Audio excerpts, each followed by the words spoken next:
Hello, everybody, and welcome back to Hotsport. Make sure you're hitting the like button. Make sure you are subscribing to this beautiful, beautiful channel. And guys, last week we didn't get the chance to do this, and this week we're barely getting a chance to do this again. I wish I could have done. You guys are gonna hate me for this, but stick around because it's still gonna be fun, right? I wish I could have done a longer episode of this with like a bunch of videos and all the stuff that's crazy stuff we can talk about, because these are huge discussion points. They're going on the Premier League, but you know what? Just going to hear my takes on them. It's now time. We're going to do it in the traditional way for that time of the week. It's now time for Under Pressure.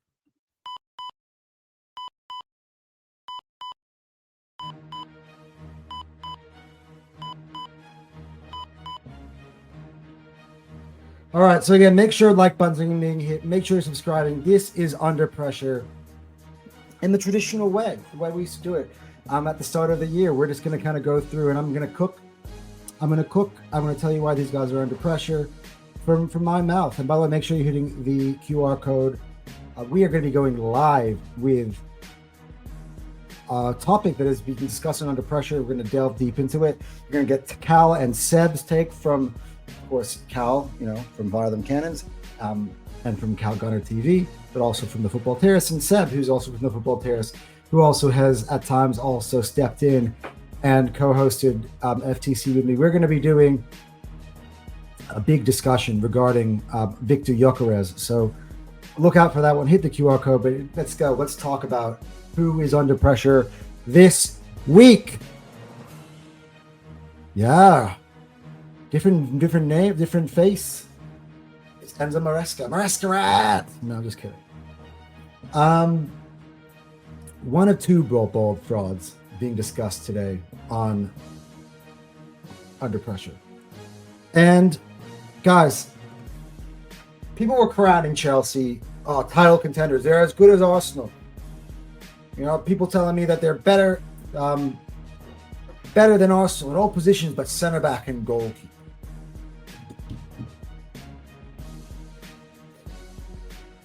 Then they went all crazy at me. They told me to hold it. And then they go out. They disrespect Leeds at Ellen Road. They make so many changes. I mean, what was that lineup? By the way, Caicedo got sent off. So obviously, you gotta have to kind of give Maresca a little bit of leeway with that. But that lineup he put out against Leeds was atrocious, man. And they absolutely got pumped. Let's move on to the next game after that. See, this thing is, I wish I could show you some of the clips of the stuff that's been said about this man, about the Chelsea fans in the last week or so. Then they get to Bournemouth away from home, If it wasn't for a couple of disallowed goals from the Cherries, that would have been a loss.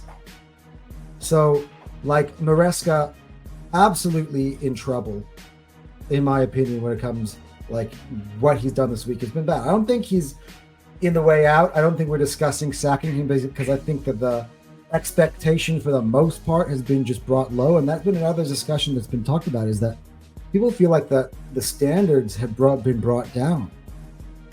That, that they will always go back, but we're only supposed to be top four anyway. Man, the amount of money this team has spent, the amount of players they have on exile who just aren't allowed to be part of the team, that truly train on their own. I mean, it's to be spoken about. I mean, I was listening today to Don, who, by the way, has said a lot of ridiculous things. But I think one thing he said, Kirk, was right, which is some of those players are actually useful. So while you're getting into the Christmas period and rotating, why didn't you, utilize some of those guys that you have out on, whatever, on the heap, the trash pile? Those players are still pretty good players. It's just players that Maresca has deemed not good enough for his system, or not a good fit, or whatever. They still have Sterling as an example. I mean, there are a few others. I have to go back to the list. But yeah, a lot of people discussed, that it's interesting because Chelsea fans, he went out well, he won the Club World Cup, he won them the Conference League, whatever you want to make out of that. But yeah, the standards, I think, have been lowered.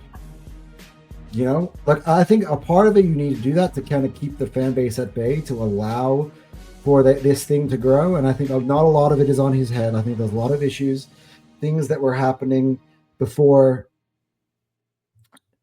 things that were happening before he got there. But yeah, I think it's been a bad week, and of course, again, they lost Atalanta in the Champions League. So yeah, we move on. We're trying not to get stay too long on this video because we got things, places to do, places to be. But I want to make sure to get out this video to you guys, to the people. Up next on Under Pressure, Arne Slot, and I'm not going to take too much time with him because look, I feel like maybe it's been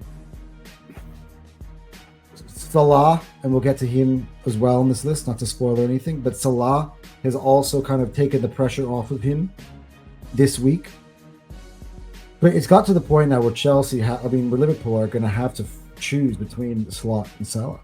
The results are just not getting better. Most Chelsea fans, even the ones that I knew were Slot in, are now all Slot out. They all believe that Slot needs to go.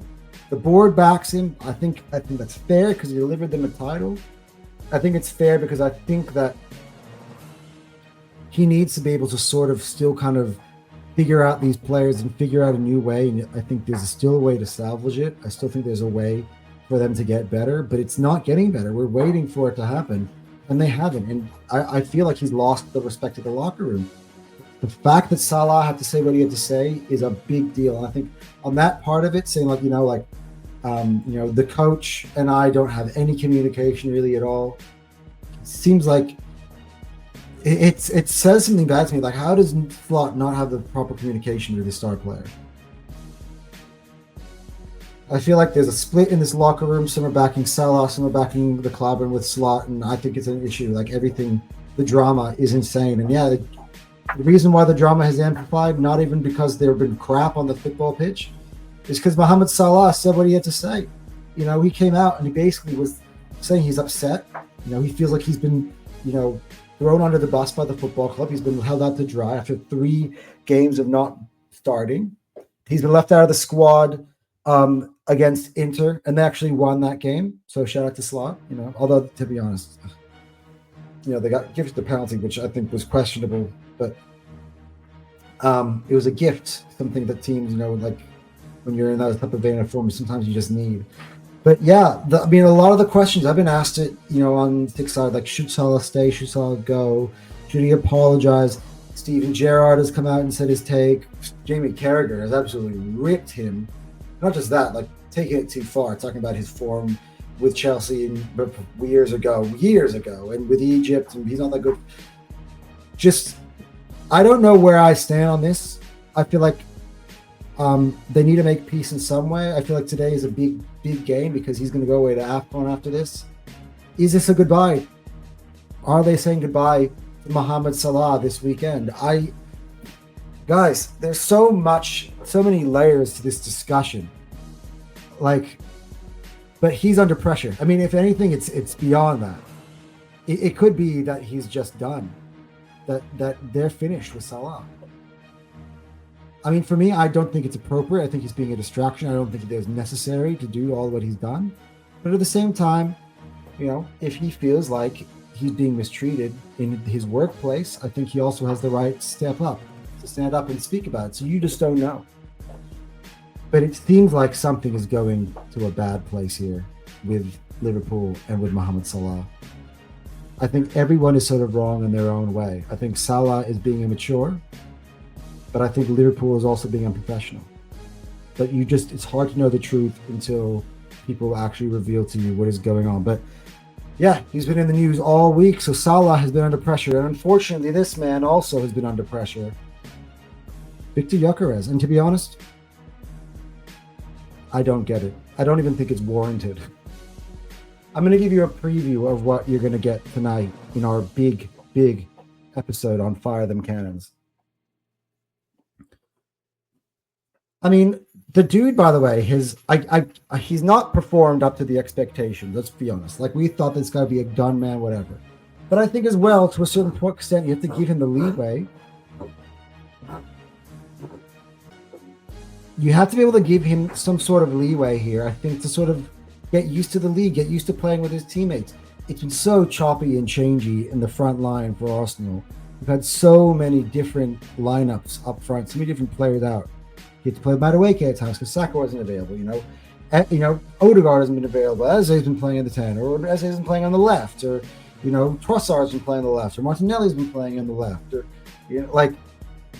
everything kind of changed. And I felt like he was starting to build momentum. I believe he had 3 goals in 3 games prior to him going out with injury in a Burnley game. He had the 2 against Atletico Madrid. He scored against Burnley, and all of a sudden I was like, okay, here we go. And he fucking got injured, and I really annoyed me. And then the team, of course, has had to change the way they play to accommodate with Moreno.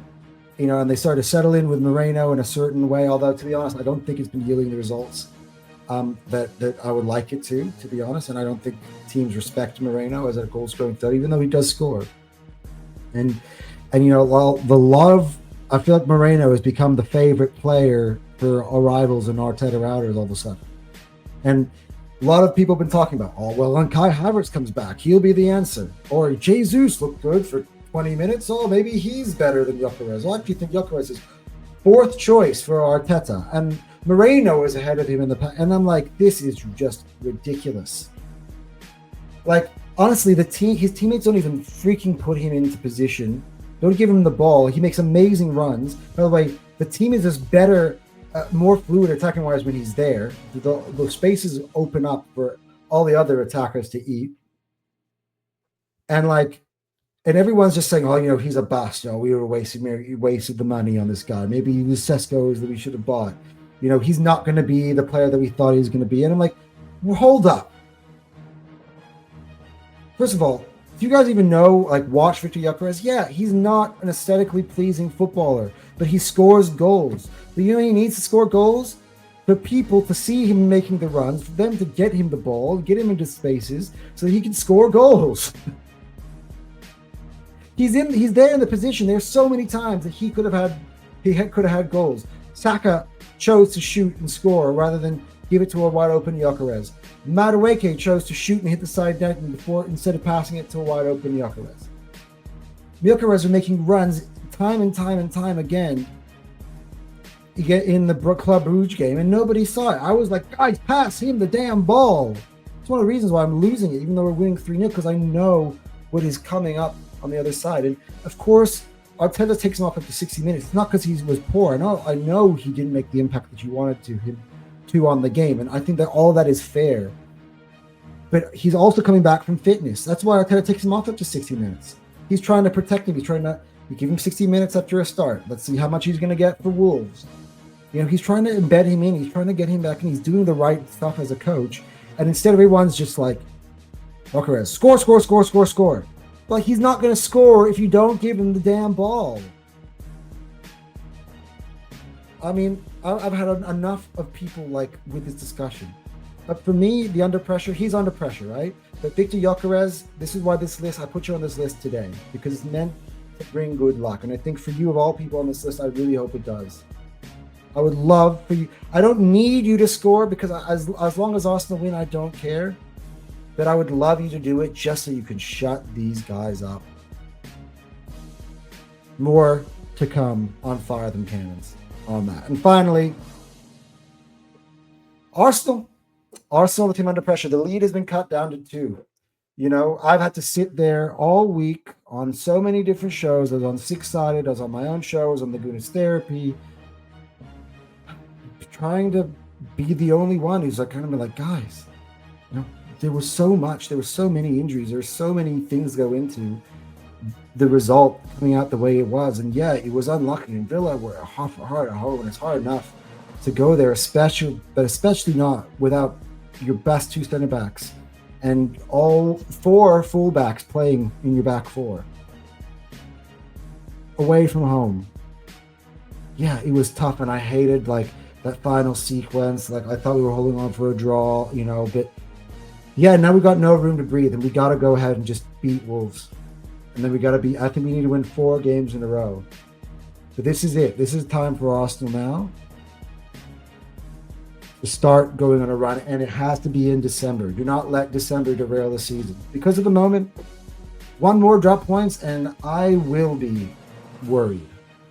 Because then all of a sudden, potentially cities are ahead, or we're level, or something like that, and I don't want that. So let's just take care of Wolves. Let's get a week off. Let's go, and then go to Everton, show everybody that we're still a good team away from home.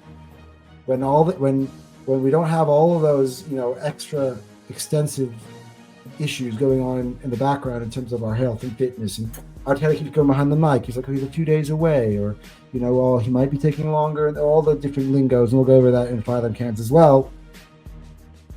But it's time.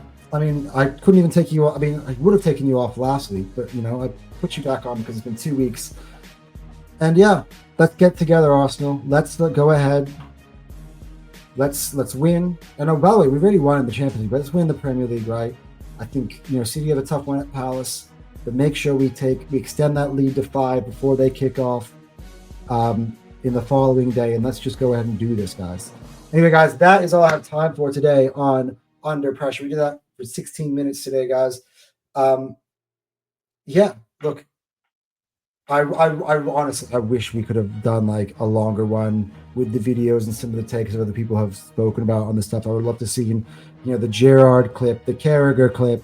I would love to see some of the stuff on like the Terrace, especially talking about Maresca and Chelsea and all the Slot stuff, and the interview that Slot had with Clarence Seedorf, all the discussions on all the platforms, just defending the Arsenal and being called deluded, because I still think, because I'm not willing to get in on them, and I can see the reasons why, I don't lose my head after a game, and that's what everybody doesn't like.